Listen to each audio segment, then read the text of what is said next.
మనశంకర్ వరప్రసాద్ గారు. ఈ మూవీ ఎవరైనా కూడా ఇంకా థియేటర్‌లో చూడకపోయినా, ఆల్రెడీ చూసేసినా, ఇంకొక్కసారి ఫ్యామిలీ మొత్తం కలిసి సరదాగా ఒక్కసారి ఓటీటీలో చూసేయొచ్చండి. ఒకసారి కాదు ఇంకొక్కసారి చూసేయొచ్చు. ఆల్రెడీ ఓటీటీలో చూసిన వాళ్ళు ఇంకొకసారి చూసినా ఎంజాయ్ చేస్తారండి సినిమా.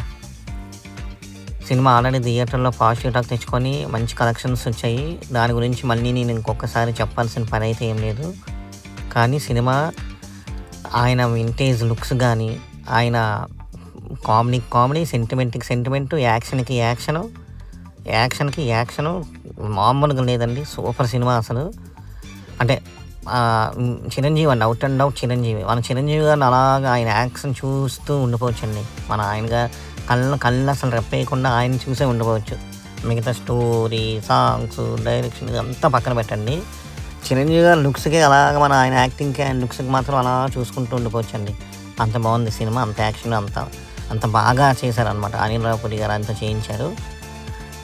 అంటే అంత బాగా చేయించారని కాదండి, సారీ, చిరంజీవి గారితో చేయించడం ఏంటి. చిరంజీవి గారు ఒక డైలాగ్ ఉంటుందండి అందులో, ఈ జనరేషన్కి తెలియకపోవచ్చు కానీ, అంటే ఈ బ్యాచ్కి తెలియకపోవచ్చు కానీ, మీ బ్యాచ్కి తెలియకపోవచ్చు కానీ, మీ పాత బ్యాచ్ని అడగండి నా గురించి చెప్తారు అని ఒక ఫైట్లో డైలాగ్ ఉంటుంది.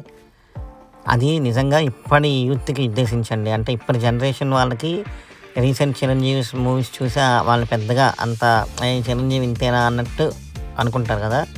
కానీ పాత జనరేషను, అంటే ఒక 2000 ముందు పుట్టిన వాళ్ళు, 2000కి ముందు పుట్టిన వాళ్ళందరికీ చిరంజీవి గారు అంటే ఏంటో తెలుసండి. ఆయన సినిమాలు, ఆయన యాక్షన్ అంతా పెరుగుకొని ఇంకా 90s కిడ్స్ అంటే ఇంక చెప్పక్కర్లేదు.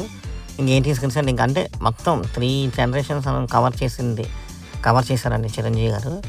సో ఆయన గురించి ఎంత చెప్పినా తక్కువే. సినిమా అయితే ఒక్కసారి వెళ్ళి చూసేయండి, సూపర్గా ఉంది మూవీ. ఎవరైనా సబ్స్క్రైబ్ చేసుకోకపోతే ఒకసారి సబ్స్క్రైబ్ చేసుకోండి. నేను ఓన్లీ ఓటీటీలో మూవీస్ మాత్రమే చూసి చెప్తుంటానండి, థియేటర్లో ఏం చెప్పను.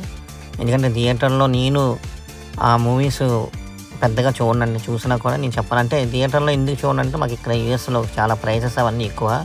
ఎప్పుడో కానీ పెద్దగా వెళ్ళము. సో అంటే ఫ్యామిలీ మొత్తం వెళ్ళాలంటే చాలా ఎక్కువ అవుతుంది. సో ఎప్పుడో కానీ వెళ్ళము. సో ఓటీటీలో వచ్చిన సినిమాలు మాత్రం ఒక్కటి కూడా మిస్ కాకుండా చూస్తూ ఉంటాం. సో ఎవరైనా కూడా చూడకపోతే ఒక్కసారి చూసేయండి. ఒకసారి సబ్స్క్రైబ్ చేసుకోకపోతే ఆ ఛానల్కి ఒకసారి సబ్స్క్రైబ్ చేయండి ప్లీజ్. Thank you.